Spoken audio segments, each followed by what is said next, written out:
पढ़ा। वो रोज हार रहा था पर किसी को पता नहीं था। देखो, ये सिर्फ कोई आम टाइटल नहीं है, ये एक बहुत बड़ा रियलिटी चेक है, एक ऐसी हिडन स्ट्रगल का जिसे आसपास के बहुत लोग साइलेंटली फेस करते हैं, एकदम चुपचाप। एक ऐसी सिचुएशन जहां बाहर का मास्क और अंदर का सच एक दूसरे से बिल्कुल ऑपोजिट होते हैं। लोगों को क्या लगता था? सबको लगता था वो लेजी है, पर सच ये था वो हर दिन एक इनविजिबल बैटल फाइट कर रहा था। ये एक्चुअली कितना प्रोफाउंड पॉइंट है। जरा सोचो, जब एक इंसान कंटिन्यूसली अपने ही अंदर एक वॉर लड़ रहा हो ना, तो उसकी बाकी सारी एनर्जी वैसी ही ड्रेन हो जाती है। सोसाइटी को लगता है इंसान लेजी है, कामचोर है, पर रियलिटी में दिमाग के अंदर एक पूरा वॉर जोन चल रहा होता है। ये इनविजिबल बैटल्स फिजिकली और मेंटली कितनी ज्यादा एग्जॉस्टिंग होती है, ये लिटरली सिर्फ वही जानता है जिन्हें हर रोज झेलता है। अब सुबह होती है तो एक नया ब्राइट पर्सोना ऑन हो जाता है। क्लास हो, ऑफिस का काम हो या फिर कोई फैमिली गैदरिंग, वो बंदा हर जगह एकदम ब्राइट स्माइल लेके घूमता था, जोक्स भी मारता था, सबको मोटिवेट भी करता था। जनरली हम यही सोचते हैं ना कि जो इंसान सबको सबसे ज्यादा हंसा रहा है वो लाइफ में पक्का सबसे खुश होगा। उसका ऑरा इतना पॉजिटिव और कलरफुल था कि किसी को एक सेकंड के लिए भी डाउट नहीं होता था कि अंदर क्या चल रहा है। एकदम परफेक्ट अपबीट फसाड। पर जैसे ही रात होती है, जब रूम की लाइट ऑफ होती है और आसपास का सारा शोर शांत हो जाता है, तब निकल के आता है असली face. Overthinking, fear, self doubt. दिन भर की वो ब्राइट पॉजिटिव स्माइल इन अकेलेपन की शैडोज में बिल्कुल गायब हो जाती है। ये एक ऐसा एंडलेस लूप बन जाता है जहां रूम में कोई और नहीं होता, सिर्फ वो इंसान और उसके अपने डर।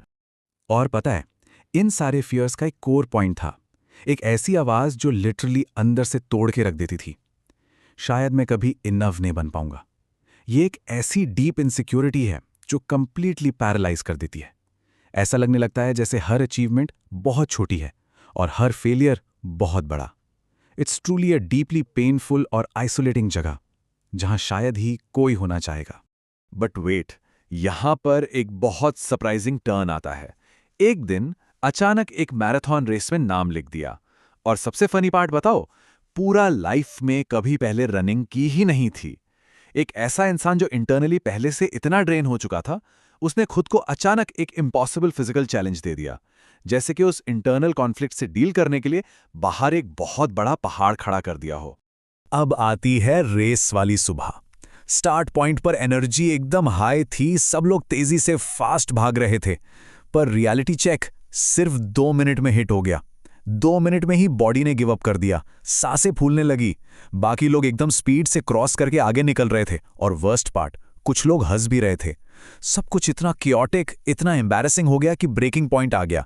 उसने लिटरली डिसाइड कर लिया था कि बस वहीं पर क्विट करना है। और फिर एग्जैक्टली उस डेस्परेट मोमेंट पर जब कंप्लीटली हार मानने ही वाला था, अचानक एक 60 साल के अंकल दिखे। उस मोमेंट में आसपास का सारा वो फास्ट पेस्ड केओस जैसे बैकग्राउंड में बिल्कुल म्यूट हो गया। अंकल बहुत ही स्लो भाग रहे थे, पर सबसे इंपॉर्टेंट बात क्या थी, वो रुक नहीं रहे थे।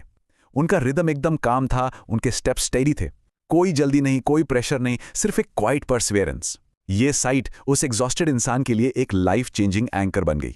जब वो उन अंकल के पास पहुंचा तो उन्होंने बस एक लाइन बोली, स्पीड इंपॉर्टेंट नहीं होती बेटा, रुकना डेंजरस होता है।